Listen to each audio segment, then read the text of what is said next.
बिहार में इस वक्त सियासी पारा चढ़ चुका है। पहले चरण का जो मतदान होना था वो मतदान संपन्न हो चला है। अब दूसरे चरण की जो लड़ाई है उसके लिए नेता जो है वो जो आजमाइश कर रहे हैं, प्रचार प्रसार जो है वो अपने उफान पर है।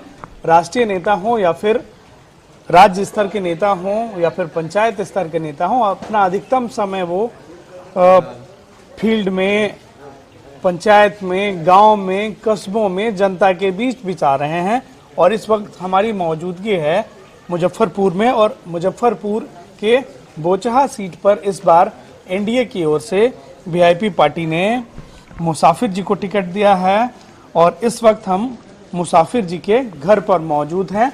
सुबह का वक्त है, कई सारे लोग जो हैं वो चुनाव का वक्त है तो अपनी परेशानियों को लेकर आते हैं, मिलने आते हैं, अपने प्रत्याशी को जानने समझने, समस्याएं सुनाने के लिए आते हैं। देख सकते हैं सुबह का वक्त है और मुसाफिर जी अपने जो पशु हैं, गाय हैं, उनकी देखभाल के लिए आए हुए हैं, उनकी जानकारी ले रहे हैं। क्या लग रहा है सर, इस बार क्या हवा लग रहा है चुनाव में, क्या मिजाज है? सबसे बढ़िया हवा हमारा है, एकदम भारी बहुमत से जीते हैं।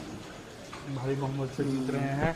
चुनावी मुद्दा क्या है बोचहा में, मुद्दा क्या है, परेशानी क्या है, क्या लग रहा है आपको? बोचहा में मुद्दा यही है कि जो भी लोग जीते यहाँ से कुछ काम नहीं किए और न कुछ हुआ है उनसे।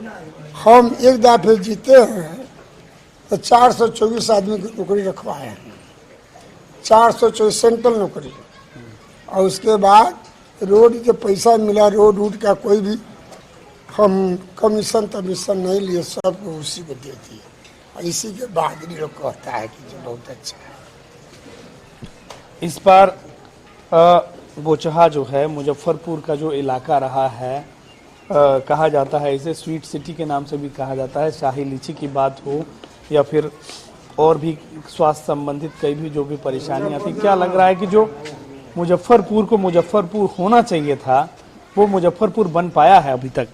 अभी तक तो नहीं बन पड़ा है। मुजफ्फरपुर नहीं, पूरे ऑल इंडिया अभी तो बहुत कुछ कम हुआ है, बहुत बेसी होने वाला है। होता ऐसा होगा कि किसी भी नेता से नहीं होगा। आप क्षेत्र में घूम रहे होंगे, देर रात तक घूमते हैं, क्या मिजाज लग रहा है? जनता से बतियाते भी हैं, पब्लिक के बीच जाते हैं। जनता में महसूस है, काम धंधा तो है नहीं, सबको देखते बेचारा सब बुआ रहा है। ऐसा कोई काम धंधा वाला है ना, और घर में खर्ची नहीं है, क्या करेगा? इधर उधर बुआ रहा है, घूम रहा है, घूम रहे हैं। जैसा आपने कहा कि आप जब जीते थे तो आपने रोजगार दिलाने का काम किया, इस बार क्या लगता है आपको कि आपको अगर जनता भेजती है तो अब इस बार क्या प्लान रखे हैं कि अगर 4 विभाग में हमारा यूनियन चलता है, FCI food corporation, state food corporation, warehousing corporation और सेंट्रल वेयर हाउसिंग कॉर्पोरेशन, 4 विभाग में हम काम करवाते हैं, ठेकेदारी करते हैं। सभी लेबर को हम नौकरी दिलवाएंगे। और जो कहाँ जहाँ है तो यूनियन सक्सेस हो गया, सभी आदमी को नौकरी दिलवाएंगे। 424 के दिलवा चुके, आपको आतर, बिंदा, रजवाड़ा, बोचहा, आपको ककरा चक, इधर नाजिरपुर, शेखपुर, गणेशपुर, बारा जगन्नाथ, सभी आदमी आए, सभी को नौकरी दिए और बच गया उसको देंगे, हो जाएगा हमारा काम तो देंगे। तो मतलब सुबह सुबह का वक्त है सर, इधर आइए चलते हैं। अपना ये आप जानवरों का देखभाल एक बार जरूर करते हैं? हमारा जानवर आज से नहीं, जगरिया एक दूर जमीन हमारा घर पर नहीं था, हमारे बाबूजी सब दूसरे के जमीन में थे। हम बोरा ढो करके 110 किलो का बोरा ढो करके और 2 नए पैसे बोरा कमा करके, और 2 नए पैसे बोरा कमा के हम लोग ये 400 में 1.5 बीघा जमीन ली हुई। मतलब कि आप भी मजदूरी करके आए हैं तो मजदूरों का दर्द बेहतर समझते हैं? बेहतर समझते हैं। मजदूर नेता भी हैं आप, जैसा आपने कहा, जैसा क्षेत्र में आप तो क्या लग रहा है मजदूरों की क्या समस्या है बोचहा में, बिहार में या फिर मुजफ्फरपुर में? जो 1947 में देश आजाद हुआ ना, ये अलुआ लोग खाता था, अलुआ में बहुत ताकत था। हम भाई लोग से पूछते थे कि भैया कितना कमा लो, तो 4 आदमी 16 कट्ठा बोरबा में गए तो ताम क्या है, और उसके बाद 2.5 बीघा भी तामने जा रहे हैं 4 आदमी, और बीघा कैसे तो 2.5 रुपये, उसको लगा दीजिए सबको तो एक कट्ठा भी नहीं दाबेंगे, वो भी नहीं करेगा इससे। मतलब आजकल लोग जो है मेहनत मजदूरी करने में कम रुचि रखते हैं, रुझान हम रखते लोग हैं। जो है ना 110 किलो के बोरा 14 खेप गिराते थे, तब 8 आना पैसा मिलता था, मतलब मजदूरी उस समय करते थे। 2 नया पैसा बोरा मिलता था। क्या लग रहा है कि आज का जो परिवेश है उसमें मजदूरों का क्या हाल है, कहाँ ये देखते हैं? खत्म है, खत्म। कोई भी कुछ बदलाव, इतना शौक मोह है। हम लोग भगवा पहनते थे, दूसरे घर से ले आते थे, अब माँ 10 साल के लड़का इधर से इधर खोजते थे। आज इतना बड़ के बच्चा के बाद में तरीका था 2500 के तक कम में हुआ अभी। ये कहाँ से पड़ेगा? इस समूचा को नौकरी दिलवाए, नौकरी दिलवाए सबको, ये सब दारू पी के खा गया। 1 लाख महीना FCI में। नारायणपुर माल गोदाम देखे हैं कभी? नारायणपुर में जाइएगा 55,000 टन का गोदाम, ऑल इंडिया में गोदाम है, गोवा नहीं गया, 27 राज्य में गए हैं, इस सभी जगह में नौकरी दी है। अच्छा, गोवा सिर्फ नहीं गए आप, नहीं गए। बाकी सारे राज्यों में घूमे 27 राज्य में। और सारे जगह पे लोगों को नौकरी दिलाने का काम किए हैं।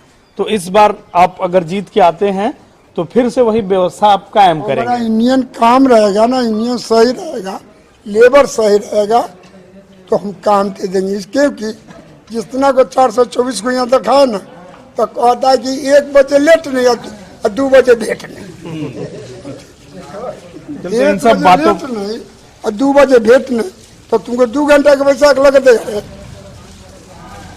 ऐसे करता है इसे। मतलब इन सब बातों पर चलिए आप बेबाक होकर बोलते हैं कि 2 ही घंटा काम करना है जनाब और मजदूरी पूरी चाहिए। इस बार आप जनता के बीच जा रहे हैं, क्या लग रहा है कि बोचहा की जनता इस बार आपको अपना आशीर्वाद देगी? आपको बोचहा के जनता जो है ना, मुकेश सहनी के साथ है, सब जुट लिया है।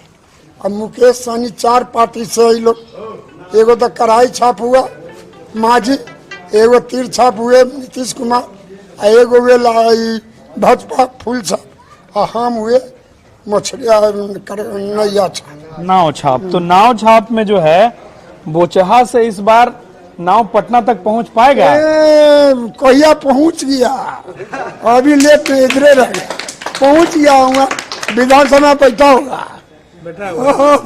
तो बस आपको कोई कमी नहीं। अब आपको अब जाने की तैयारी करनी है जी वहाँ बस पर। बस 10 तारीख पहुंच गया वहाँ। हमको बोचहा में विकास का नाव कहाँ पे है? विकास के नाम तो चाम सब तरह है, थोड़ा मोड़ा तो है ही है, तो चल रहा है। थोड़ा मोड़ा है। सबसे बड़ा जवाबदेही हमारे समाज का है, परिवार का, वो में आप भी हैं, हम भी हैं, सब है। इसको कहिया दूर होगा से भगवान जाने। समाज सबसे पहले है। समाज सबसे पहले। अच्छा, एक बात और आपसे जानना चाहेंगे, क्योंकि एलजेपी एनडीए से अलग हो गया है, अलग चुनाव भी लड़ रहा है, लेकिन वो जदयू के खिलाफ ही लड़ रहा है, फालतू क्या लग रहा है कि परेशानी कुछ होगा क्या? रामविलास पासवान जी थे ना, तो 1969 में लड़ने गए थे, लालू और नीतीश सबसे बड़े रामविलास थे, तो 1969 में लड़े ना, तो उनकी साइकिल 65 रुपया में बंद पड़ गया था और नॉमिनेशन में, समझ गए। और वो इतना बड़ा राजा हो गया, उसका बेटा के बोलने के लोगे नहीं। अरे तुमको 143 से कौन जरूरत है, तुमको 45 को अगले दफे मिला तो 2 सीट जीता, तो 2 सीट बढ़ के कितना जाएगा? तो ये नहीं बोलता है। लालू के बेटा का नहीं किया, मुकेश धरना चाहिए, गोर धर लिया सो, वो किया काम किया कि जगह मुकेश सहनी के देना है, मुकेश सहनी के देना, देते देते नहीं बोला, तो सब नरेंद्र मोदी धर लिया, नरेंद्र मोदी हो गया मुख्यमंत्री, हो गया फेल। ये गया तो नरेंद्र मोदी जी का फायदा आपको मिलेगा? बहुत फायदा हम लोगों के नरेंद्र मोदी। तो नरेंद्र मोदी जी का फायदा मिलेगा। तो इस बार लग रहा है आपको कि आप नाव आपकी पहले पहुंच चुकी है, अब आप फिर कैसे पहुंचेंगे? हम कार से जाएंगे, वो आगे पहुंच गया नहीं है ना? तो इस बार चुनाव में बोचहा की जनता का पूरा आशीर्वाद आपको मिलेगा। तो ये थे हमारे साथ मुसाफिर जी, जिनका साफ तौर पर कहना है कि इस बार चुनाव में जो बोचहा की जनता है नाव में सवार करके इन्हें पटना पहुंचा चुकी है, बस औपचारिकता बाकी है।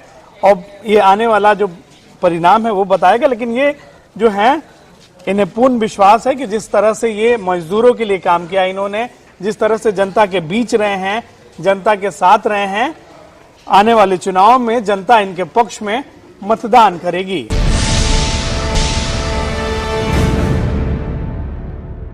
कोई नहीं है टक्कर में। आज हम बात करेंगे 146 बेगूसराय विधानसभा क्षेत्र की, जहाँ से निर्दलीय प्रत्याशी के रूप में राजेंद्र कुमार राजा, जो पहले जदयू में काम करते थे और इस बार बागी चुनाव मैदान में हैं। अजय राजा जी, किस तरह चुनाव मैदान में उतरे हैं, क्या?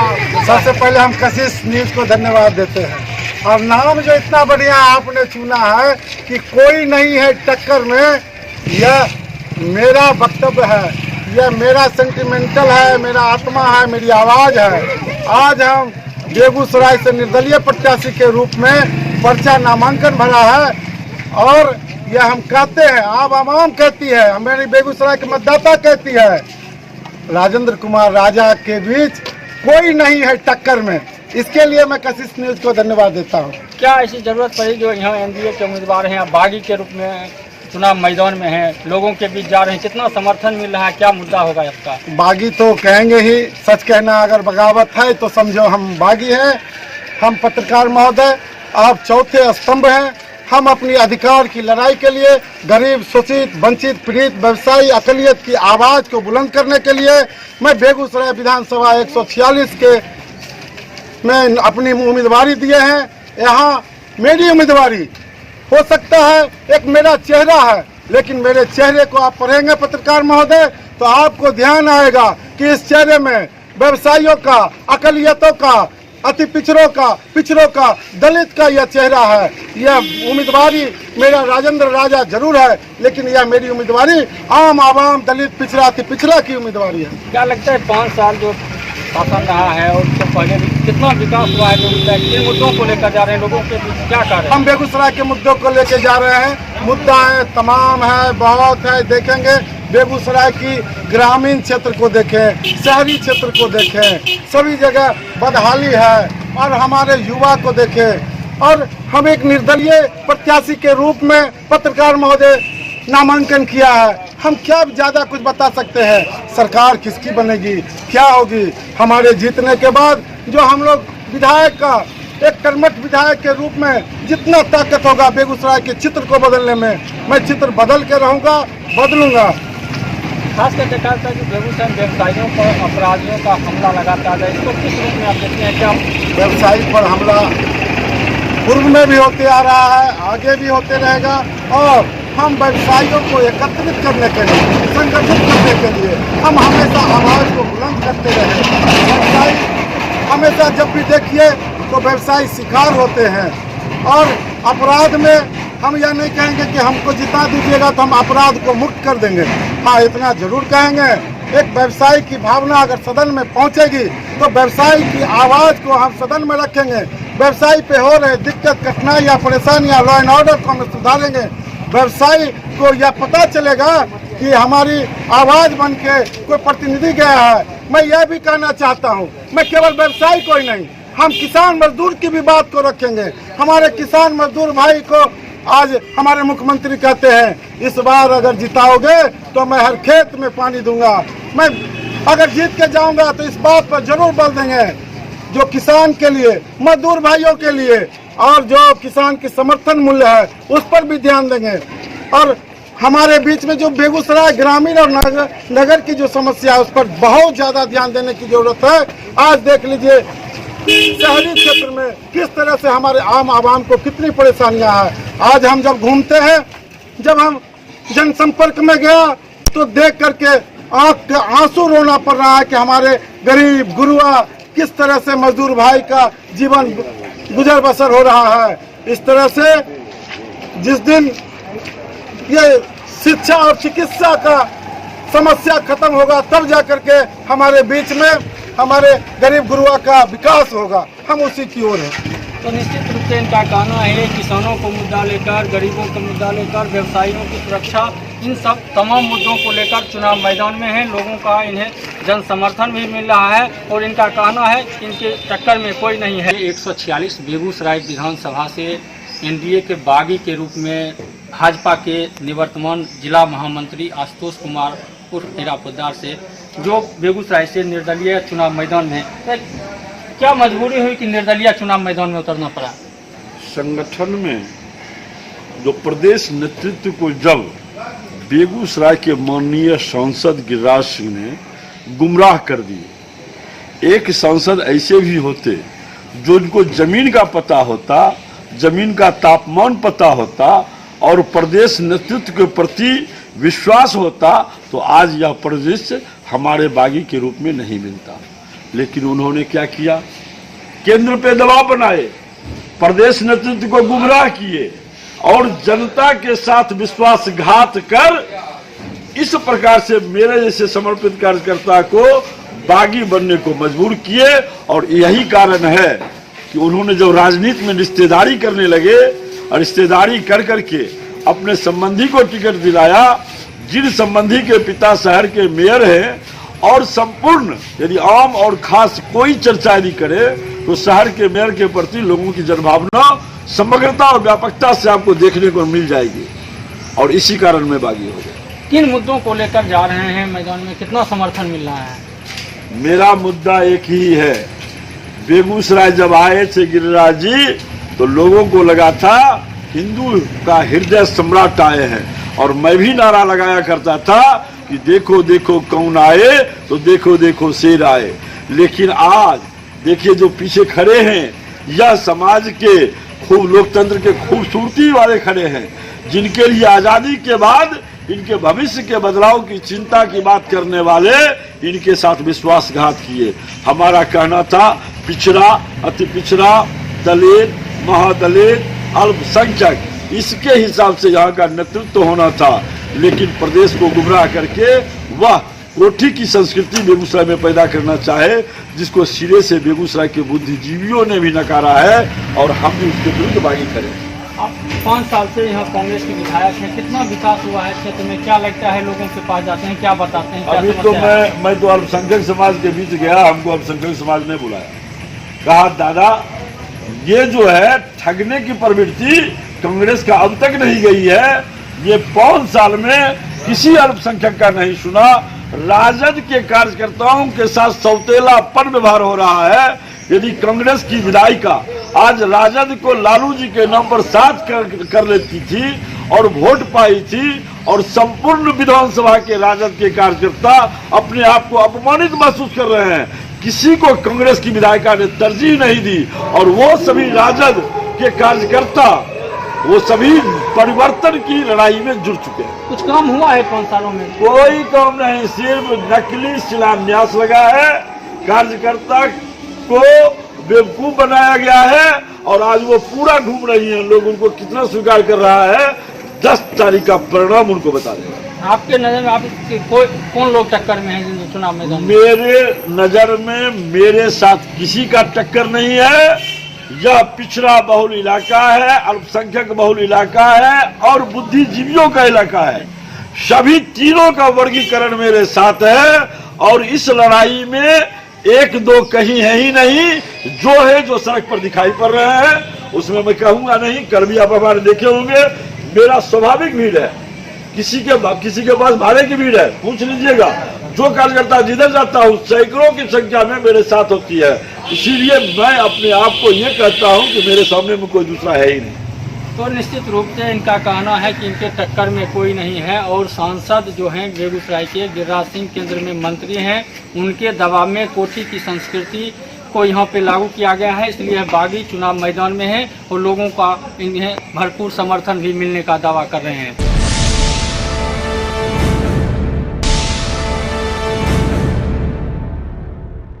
तो मेरा एक छोटा सा प्रयास है, मैं एक स्वतंत्रता सेनानी का पुत्र हूँ, उनको समाज के लिए लड़ने के, समाज को उत्थान के लिए। मेरे पिताजी 88 वर्ष के उम्र में वो कांग्रेस के बड़े चर्चित नेता में से थे। ख्याति प्राप्त आत्मा स्वर्गीय केदार नारायण सिंह स्वतंत्रता सेनानी जो मेरे पिताजी थे। और मुझे आज भी उटिस मेरे दिल में है। उन्होंने कहा था कि अपनी जवानी संपत्ति की कुर्बानी देकर के इस अंग्रेज से घोड़े से तो आज़ादी दे दी, लेकिन काले से आज़ादी शायद मैं थक गया, नहीं दिला। ये कसक उनकी आज भी मेरे दिल में।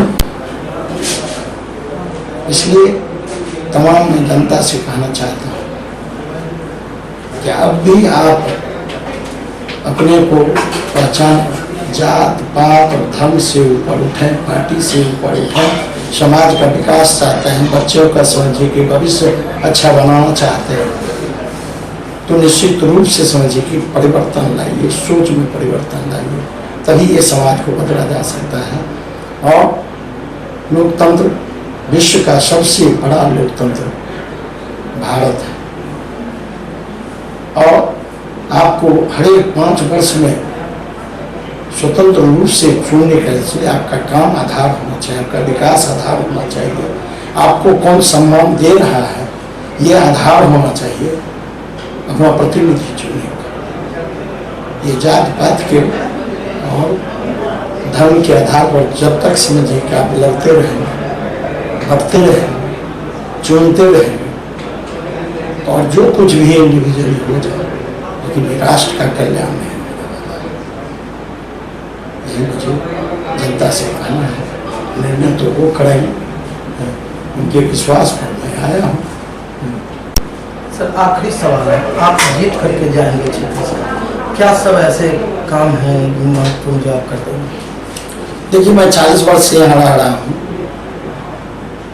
जो यहाँ का बुनियादी सुविधा कुछ भी नहीं। जितने पॉलिटिशियन सरकार है, जितना भी ढिढोरा पीटे, झूठी वादा करके झूठा विकास दिखाना है, मैं देख रहा हूँ, जनता देख रही है। यदि मेरे जैसे आदमी को जनता विश्वास किया